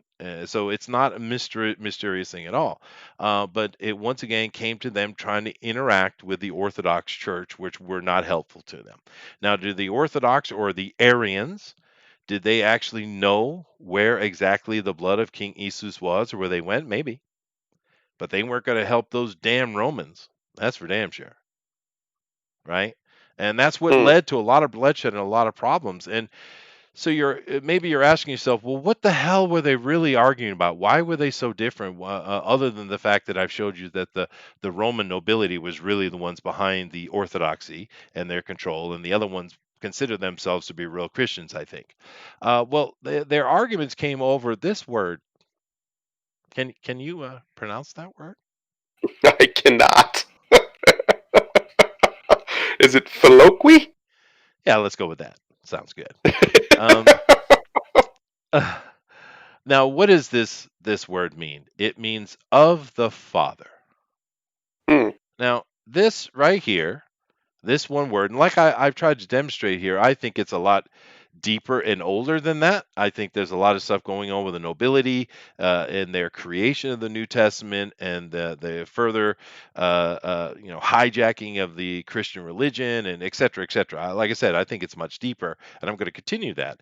But their base argument always comes down to this, the philocry here, and it simply means of the Father. So, of the Son. So, what are they talking about here? Well, here's your ultimate breakdown of why these people have been separated and fighting against each other for all this damn time. The Orthodox, therefore the Arians, believe that the Father begat the Son, which is what it says in the book, by the way. The Father begat the Son, and the Holy Spirit came after. So therefore, the Father and the Son are both heavenly God things, but they're different. The Father made the Son, so therefore they are clearly different. And the reason why this is like this is because, like I told you, the Orthodox, the Arians, they're actually Mithrans, and of course there is a lineage of gods, which if you ever study the Greek stuff with Zeus and his son Apollo, etc., right? Well, that's what they believe, right? But the Catholics, the ones who went against what Constantine and the nobles wanted, they ultimately created the Catholic Church. They don't believe that. What they believe is the Father, the Son, and the Holy Spirit are all of the same substance. They are one in the same. There is no difference. And there you go. Thousand some odd years of bloodshed over that. Yep. You know, Yeah, that's all it takes, isn't it? So how easy it is, a simple little thing. In reality, a minor disagreement at the end of the day, because they still semantics. both believe that Jesus Christ is Savior and Lord and all Yep. these things. Yet this very semantic little thing causes this huge rift that is completely immaterial to the main message. But they can't let it go for whatever reason, and this is why Christianity has who knows how many different sects now and denominations, as they call Oh in yeah. Christianity. It's preposterous, really, when you think about how many there are, and most of them are just minor disagreements like this Yeah. that really don't matter. They just don't. At the end of the day, it changes nothing of what the Christian message is supposed to be, the Gospels. That changes absolutely nothing No, it doesn't. when you get down to it. It doesn't. And the teaching of Jesus itself are pretty nice because, like I said, they came from other Yeah. places. It's good ideas. And keep in mind, you'd be hard pressed making me believe that the church hierarchy, whether it be Catholic or Orthodox, don't know the real history of things. I'm talking about what the people have been taught and what they've been Right. believing. So the soldier who goes to war and kills the enemy, this is what he sees as the problem. And for Could you him, imagine? it's if you can imagine, it's worth the murder of someone. It's kind Could of you crazy. imagine getting just like a month to go anywhere you want in the Vatican's archives? Oh my God. Oh, the Yeah, things you could learn. yeah, that'd be nice. Maybe we should just go take them over and deal with it. Just they'd burn that shit. You know They they probably would. would. They'd be Yeah, they burning it. probably would. Yeah, they burn everything else, don't they? Which I'm going to get to in a moment. But here's the kind of this. I just was kind of trying to connect the Flavians in how they initiated, how Constantine took an opportunity and played upon it and used it to his own advantage, and the Arians, even though they were opposed by the real Christians, were really the nobles in disguise in a way, and how they never went away and they're still here. They are the Orthodox, they are the Eastern Church, the Byzantine Empire Church. How the Catholic schism was ultimately successful. So in the end, Constantine failed. He failed, right? Yeah, in a way he succeeded. That he moved to damn Constantinople, so his area he succeeded, but the Mm, the, the seat of Rome he failed. The Holy yeah. Roman Empire, right? And now here's the thing: coming out of this simple argument over Filioque, when do you think this came to an end? When did the Western and Eastern churches finally bury the hatchet? When would you guess this happened? Have they? They have. Pretty Yeah. sure they still don't like each other very No, much. they don't, but they've come to an agreement that Filioque doesn't matter. They had an official statement about it. Oh boy, probably recently. I can't imagine it's been too long ago. Yeah, that's what I said. I can't imagine. Those are some pretty stubborn old grudges right there that just won't die. Are you kidding me? Are you kidding me? And don't worry that we caused probably, the deaths of 100 million people all throughout history. We sorted it out now. It's fine. It's ridiculous, dude. It's ridiculous because this is a multi-layered situation, right? You have the bureaucracy and you have the clergy, which I'm sure they aren't all aware. A lot of them are, I'm sure, are true believers, right? And then you have Yes. the petitioner, the believer, right? Mm-hmm. And so literally 2003, they finally said, "All right, well, it doesn't matter." Well, thank you, thank you very much, right? It doesn't matter at all. It doesn't. It's completely irrelevant. It doesn't. Oh. But now I'm going to move on up in time a little bit. I'm going to jump up about 500 years, if you don't mind. Like I said, there were a few things I mentioned I'm not going to cover because we're talking about the Bible here and how it came to be. And I'm going to move to the end of the story now, right? I think I've laid it out pretty well from the Flavians, Constantine's involvement, the just bureaucracy and politic of the church that has led us to this point. And of course, this during this time is when we get the creation of this Satan figure, anyway, right?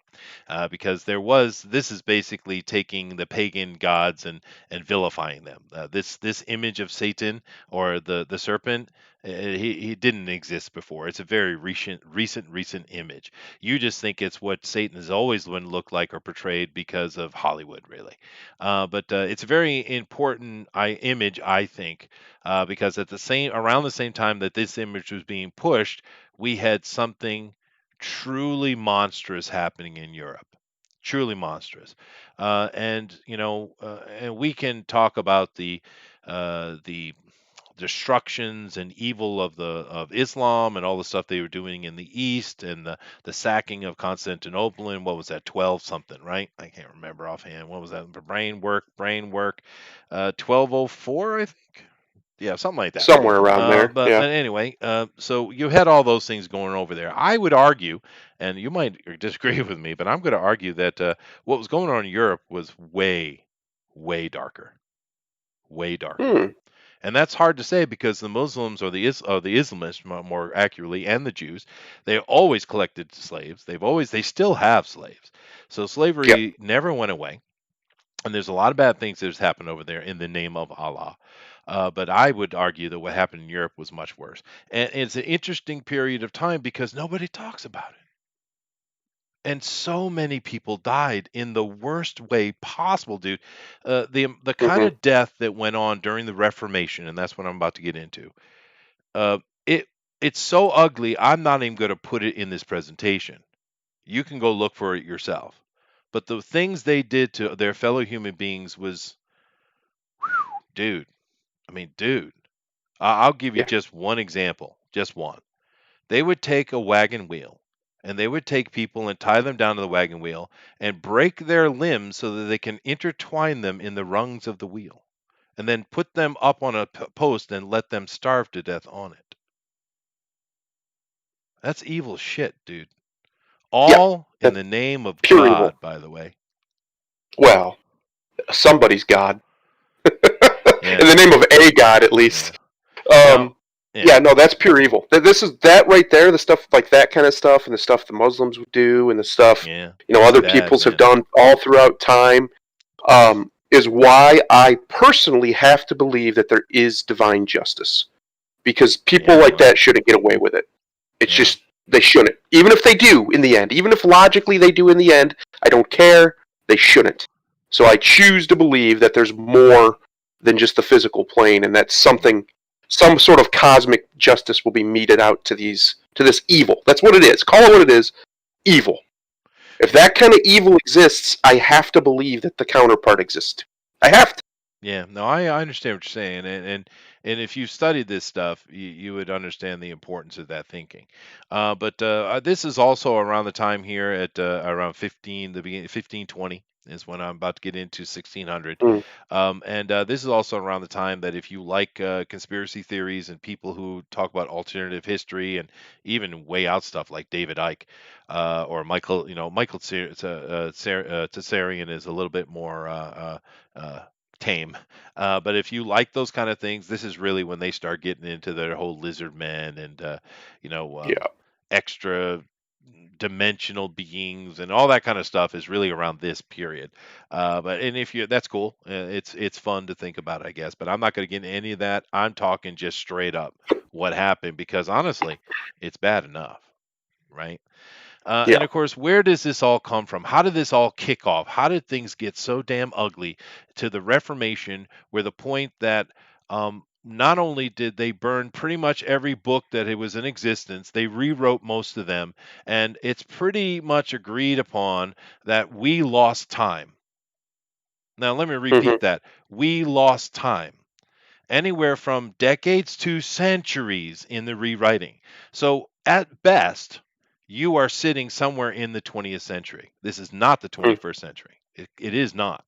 Now, I don't know this side of things well. I know a little bit, and I understand there's at least a few decades lost. But there's people that go as far as like 600, 700, 800 years lost, meaning added to it to create connections and power based and all those kind of things like that. And you say, well we could check that against China or India. Well, yeah, but are they're different calendars.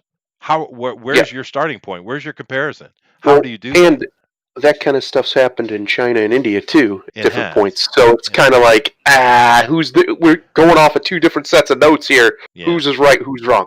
And it's not like it hadn't happened before. It did happen before. We've seen this Yep. happen several times in history. It's just this might be the worst offense of it. But there's no way to know because they destroyed everything and literally rewrote everything. And you're going to say, well, how did that happen? How could that possibly be possible? Well, it all comes together in our conversation in the Bible because we're at the end of the road here. There was a creation of a new technology, you see. And that new technology was used as a weapon instantly, and it's called Of the course. printing press, right? And that creation, that wonderful creation, absolutely tore Europe apart because the politicians wanted power. And it was basically you had because it comes down to those Habsburgs again, which I'm going to show some injury, get into a little deeper. But you had the lineage of Charlemagne, the Carolinians, right? Hmm. They had control and were connected to the Roman Empire, and they had control over the principalities of Germany. And the principalities of Germany, they wanted to have their own autonomy and their own power. They wanted to separate themselves from the Roman Church so they could do their own thing and have their own government. But the problem with that is the French king, Charles V. The Habsburg, he was very powerful and very difficult to deal with, and he would keep them in line. So they needed to figure out a strategy of how they could get away from the Roman Empire. That's what their goal was. They wanted to stop being principalities and to be Germany, right? So where did they come up with? How did they fix it? Well, they found this fucker.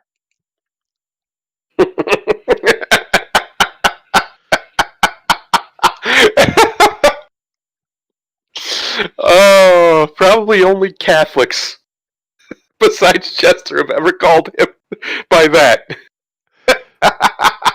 This guy, this is a monster, dude. He's really bad. Oh, And it's shocking to me. And I'm going to get into some of the things that happen here and lay it out, but understand this guy right here was as judgmental as hell. And like I said, the royalty, the princes of Germany made he was their voice. He was their front man. right? They were very successful with what they did, even though Charles V did come in and kind of put him in their place. Ultimately, the seed was placed for them to separate themselves and become sovereign unto themselves. But this guy right here, they chose. What a freaking monster, dude! I mean, this guy was pushing 400 pounds. He drank like a fish. He was a sodomist. If you look at all of the things he wanted and he made people to do to deal with the interloper and the peasant who didn't do what they were told, or other religious people who weren't doing what he was saying, all the horror and just absolute nonsense that happened during the Reformation was coming from his mouth, this guy's mouth, right? Mm. Also, it's kind of interesting how quickly Lutheranism spread across Germany and stuck. It's still there today. You can go to Germany, you can find his name, Martin Luther, on streets all over the place. Towns named after him, buildings named after him. He is one of the great heroes of Germany, this monster. So much, and one of the things he hated the most was the Jew. And he Yeah. talked about different ways to kill them, and then to tear down their synagogues and their buildings and to cover it with dirt so you would never know it ever existed. This is this guy. And you want to know why the Germans were so easy to follow Adolf Hitler and blame the Jew and all those horrible things that happened? It's coming right from him. Matter of fact, if Yep. you look at some of the speeches of Adolf Hitler, he praises Martin Luther for that thinking. This is the Correct. guy that brought anti-Semitism into the German population full force. This guy. Well, I don't know if I'd say he's only responsible, but at that time, definitely. There Oh was yeah, other times where it was a little bit of an issue all throughout Europe, of course, where that's true. they've been kicked out of every European country at least once. So And no, there's that's happened before. and there's reason for that. But I'm talking about the Yes. Germans specifically. This guy would Yes. preach sometimes daily about the murdering of the Jew. I mean, if you Yeah. go and read his speeches and read his letters, how in the hell would you ever venerate this guy? He is vile, vulgar, and brutal in his hatred of mankind. Hmm. I mean, it's unbelievable. Everything he says is the opposite of the teachings of Jesus. It's the Yeah. opposite. But yet so many people look to Martin Luther as the creator of the Protestant religion and bringing the Christians back to a truer root. No, he wasn't. No, he didn't. He No. is worse than the fucking Catholics. the the one who the thing responsible for that is the printing press, not Martin. People Yeah, say no, he that started was the the tool. Protestant Yeah. Reformation. No, he capitalized on the Protestant Reformation. That was happening anyway. The people had started to get more of just besides the one narrative that the church was giving them, Hmm. and they wanted more. And the church was unbelievably corrupt at the time. They were. Like, it was ridiculous. So they Well, wanted out of that.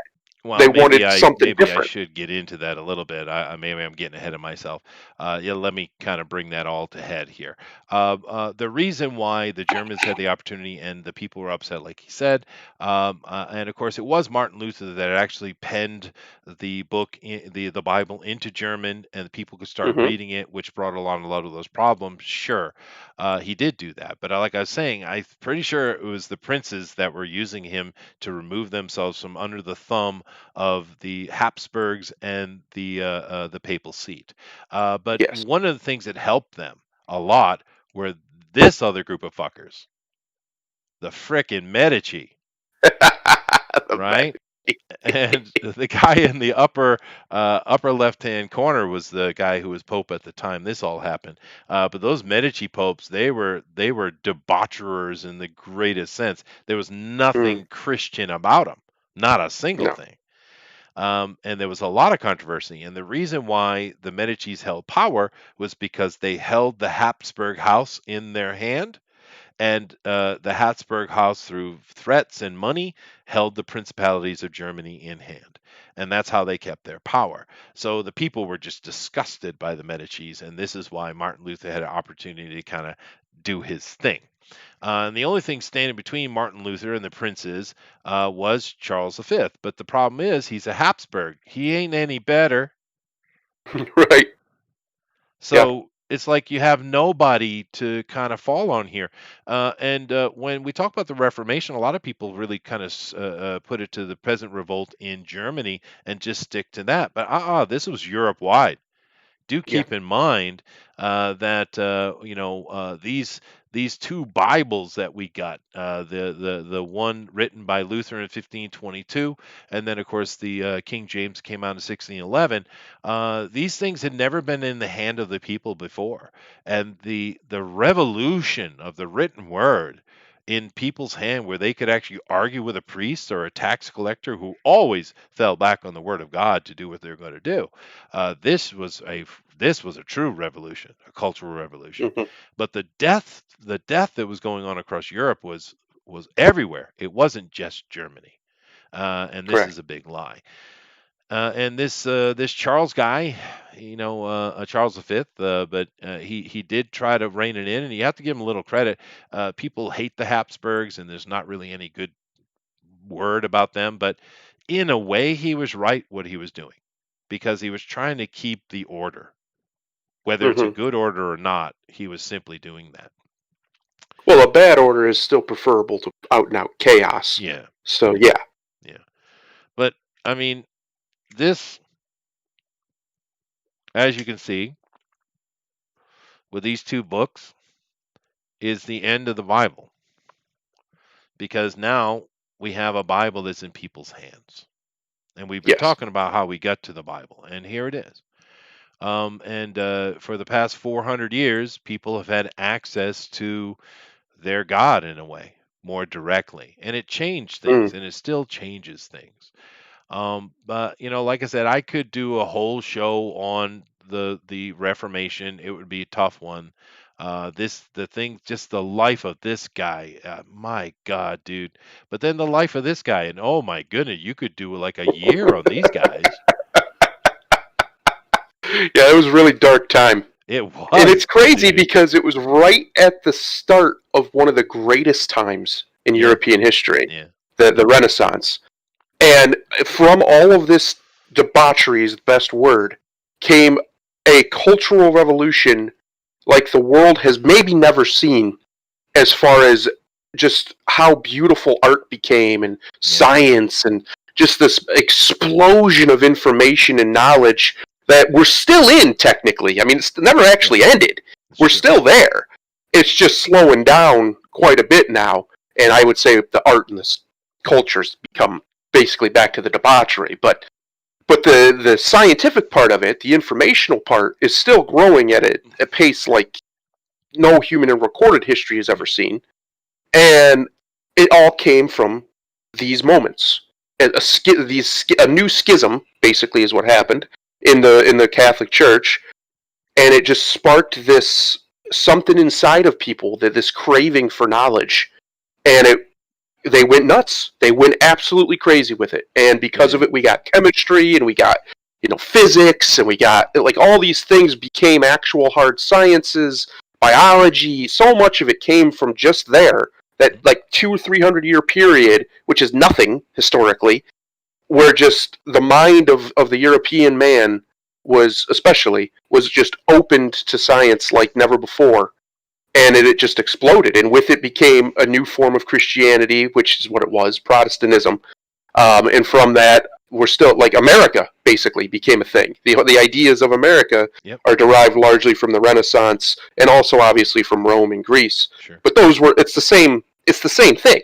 That's the thing that people, they don't make that connection enough. People, the Renaissance was just a renaissance. It was a reawakening of Roman and Greco cultures and thoughts and the way they thought about truth and science and things.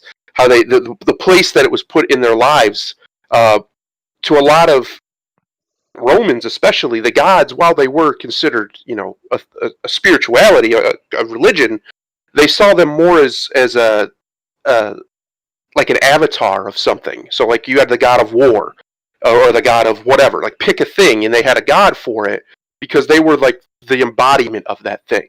Yeah, And that is pretty much similar to what, in many ways, what science became. We went to look for that thing, right? We're looking for that thing. We're trying to find the thing that makes the universe make the most sense. yeah. And at the time, it was gods are controlling it, right? Yeah. We had a god of wine who could ferment the grapes and turn it into glorious wine so they could drink. Bacchus. Yeah, just stuff like that. Just Yeah. that Now- is how they ordered the universe. We did it with science, but it's the same spirit. It's a desire to know how the world works. It's that question, why? Why does this happen? Oh, it's true. And now we have Twitch thoughts. Yes, and now we're to this place where people don't want to ask that anymore. No. It's too much. It's too hard to look in the mirror and ask that question, because that search for knowledge always, and this is where I'm going, always starts within. There was a spiritual renaissance before there was a scientific renaissance, and that always is what happens historically. Every time, the people have to be ready for it. They have to be, and when it's usually because the people who were supposedly the vanguards of their spirituality become monsters, like the Catholic Church done, and like even Martin Luther was. Yeah, many groups. Well, it's interesting you say that, because the princes of Germany of the time, they wanted so desperately to get out, they were willing to do radical things. And they didn't understand what they were letting out of the bag, because all that stuff came out. Of course, the printing press is ultimately the tool that get it, but it was the Bible, because there were people who were going to schools and opening and building schools just to teach the Bible. The Bible is what created literacy across the Western world, dude. They wanted to read it. They wanted to read the Word of God. That's right. As they saw it. Yeah. And it changed the whole world at the time, especially the European world, which by and large was a civilized world at the time, and besides like China. And it just changed the world. And we've seen this happen recently. The internet has done the same thing. It changed the world. And that's why the powers that be are trying to clamp down on it, just like they did the printing press, just like they did the power of the press back in the day. That's why I say a lot of times we're right on the cusp. We're either going into some kind of dark age, like something we haven't seen before, or we're going into a renaissance. Because the pressure is there, right? The same pressure is there. That this thirst for knowledge, I've never seen anything like it in a lot of the West right now. These people want to know the truth. That's where you get TFT. That's where all this comes from. Yeah. People know they're being lied to, and they want the truth. So they're looking for it. And it leads to more radical ideas. Like, back in the 1300s, the idea of a democracy would have been radical in most of Europe, right? No, they would have laughed at you, right? They would have just been like, no, that's not going to happen. Now, anything other than a democracy is a radical idea in Europe or the West, right? Nobody would even listen to it, because that's where the people's minds were. They hadn't been opened up in a different way. Not saying they were stupid. Most of them weren't. But they just didn't have the access to the information that we do. And once that happens, there's no going back. When the phrase "a genie's out of the bottle" is accurate. There's no going back. Well, it is interesting, right? Because the idea of democracy, we've had it before. But at that time in Europe, no one had thought about that, because, look what the kings were doing. They were taking their heraldry and their right of ascension back to frickin' Egypt. Right? Yes. But this desperation of the princes of Germany, they let the genie out of the bottle, and this has happened several times. Another good example of this was during World War One, or in the build up to it. The Kaiser and his Jewish advisors thought it would be a good idea to send one of their number into Russia to break it up and create revolution, and they sent old Lenin in with 10 million in gold in a train. Look what that! I bet you they didn't expect that shit to turn out that way.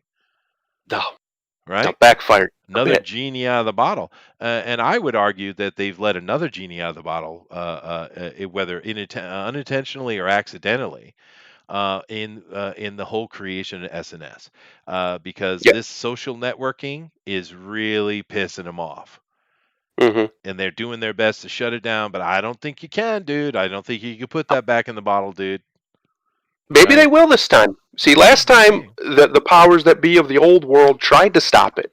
They really did, and they failed. It just couldn't be stopped. Spectacular. And I think the exact same thing will happen this time. That's why I'm not like, a lot of people are black-pilled, or they're full of doom because they're coming to censor the internet, and they're doing this and they're doing that. Okay. We've been here before, guys. None of this is new. Maybe the intricacies are different, but the same forces are at work. The powers that be are threatened by the new thing because the new thing's empowering the people, and they don't like that. They don't want the power to be shared. They want the power for themselves. They never have. And Yeah. it That's almost why- always fails. Once it gets to a certain point, they can't stop it anymore. They're people like you and me. They're not gods as much as they pretend they are. They're just Right. people. They They're are. afraid of dying just like you are. And Martin Luther is a good example of that because Yeah. inevitably him writing the Bible down, and it wasn't really for the peasants, but the peasants took it to heart, and a lot of them learning to read, and they had the peasant revolt, which led to the Reformation, of course, and him saying how in all the various numerous monstrous ways they should be murdered, but they didn't expect that to happen. Right? They didn't. But anyway, I'm getting kind of tight on my time, but I hope sewed that together properly. Did I? Yeah. I think I did. Yeah, Um, it's pretty crazy how everything goes back to people with power wanting to keep their power. Yep. It's when I think it was Thomas Jefferson called it the animating contest of liberty. He was correct. It's a contest. It's always a contest. Liberty is preserved only through eternal vigilance. And liberty is basically, as Jesus Christ is credited with saying, the truth shall set you free. That's all it is. It's the ability to pursue the truth unimpeded. That's all it is at the end of the day. People say, well, it's the ability to live freely and that. The reality is most people in the world have that ability. They can pretty much do what they want as long as they don't step on the wrong people's toes. That's just true. Even in China, even in really repressive China, you can do mostly what you want as long as you don't get in the government's way. Yep. So liberty in that regard isn't unique to the West, but what is unique to the West, or at least now, or at least the last few hundred years, is a pursuit of truth. Not of feeling, not even of fact necessarily, but of beyond fact, of truth. What is the thing that drives the facts? Right? Because we know that history is kind of BS. Largely, right? We have a lot of narratives about history that probably aren't true.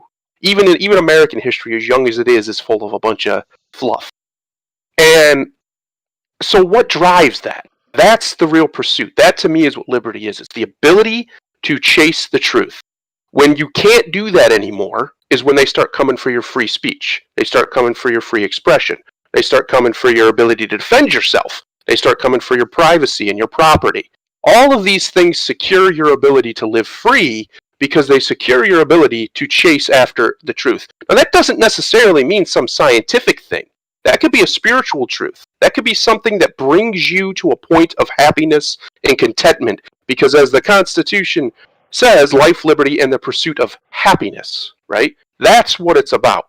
That's what it's always been about, life to liberty to happiness.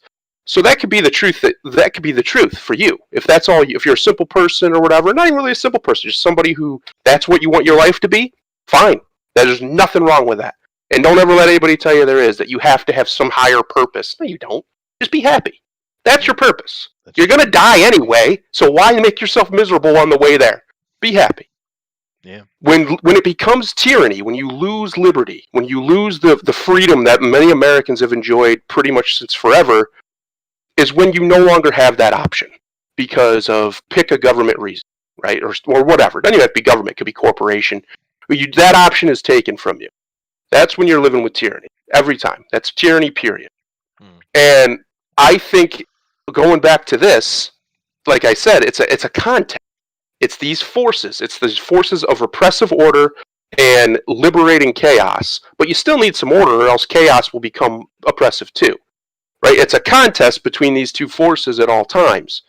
And I think it's just fascinating to watch this play out in history. If you go back and read, you can see it play out, and how, in the end, human ingenuity won this in the Renaissance time that we're talking about.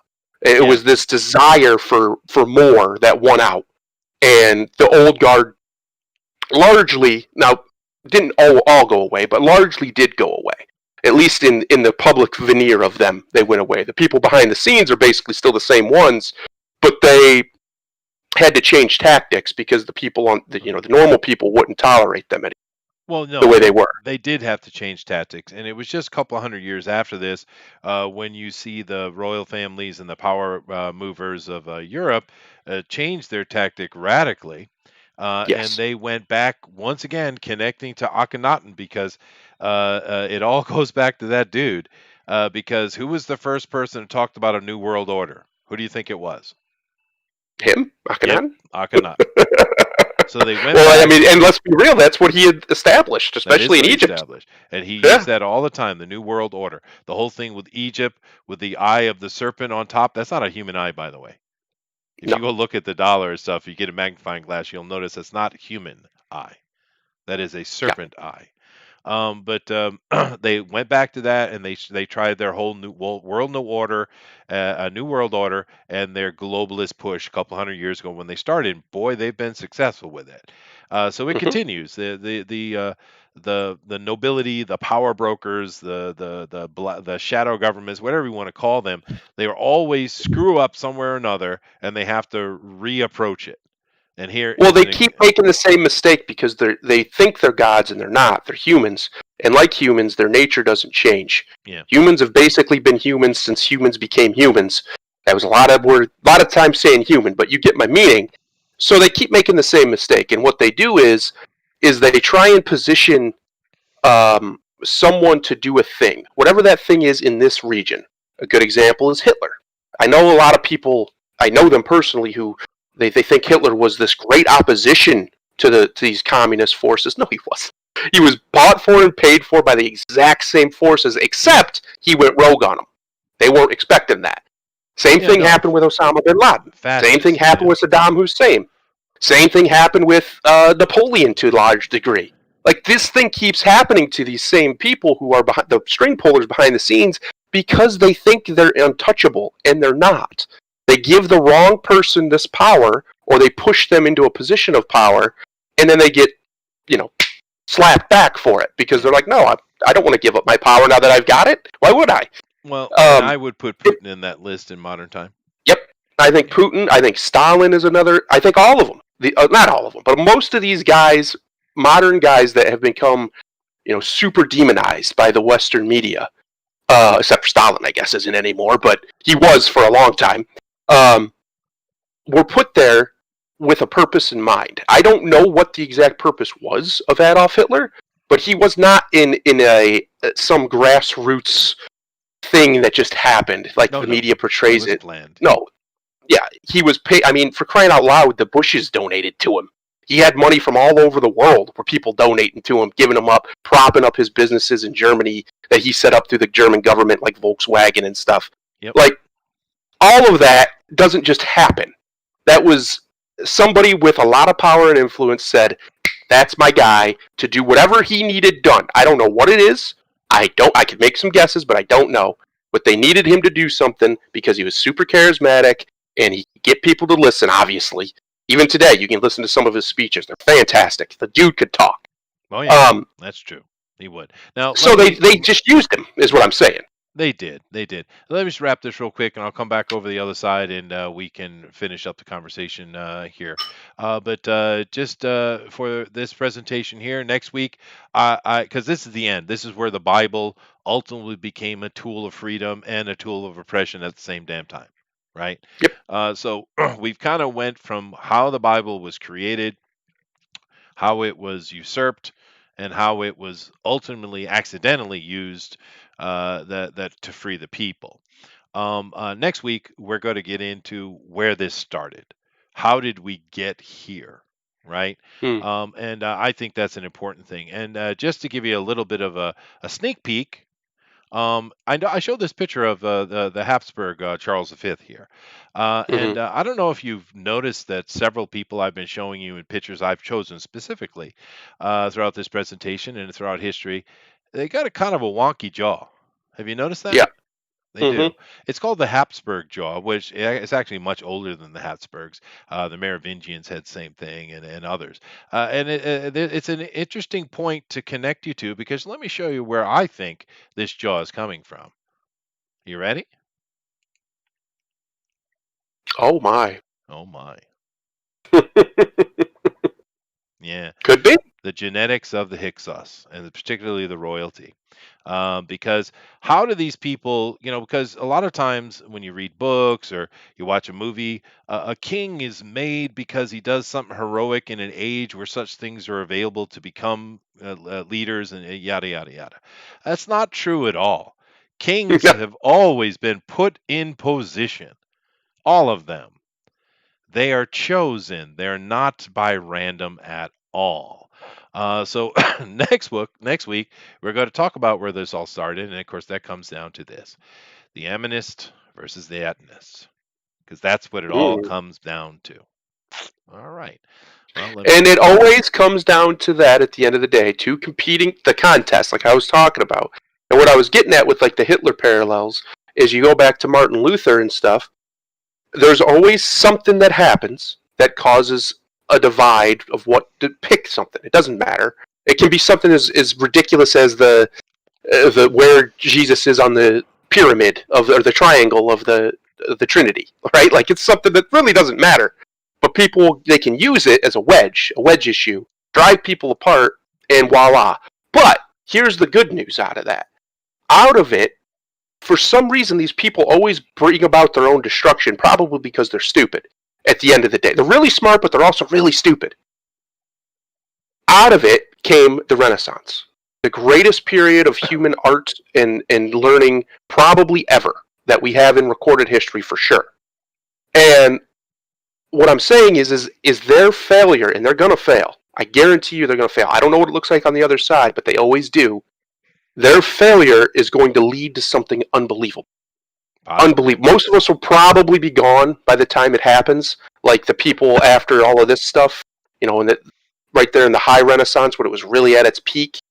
Um, most of us will probably be gone by the time that happens. But I honestly think humanity, if we have one destiny, it's in the stars. I've always thought that. I'm a humanist at heart.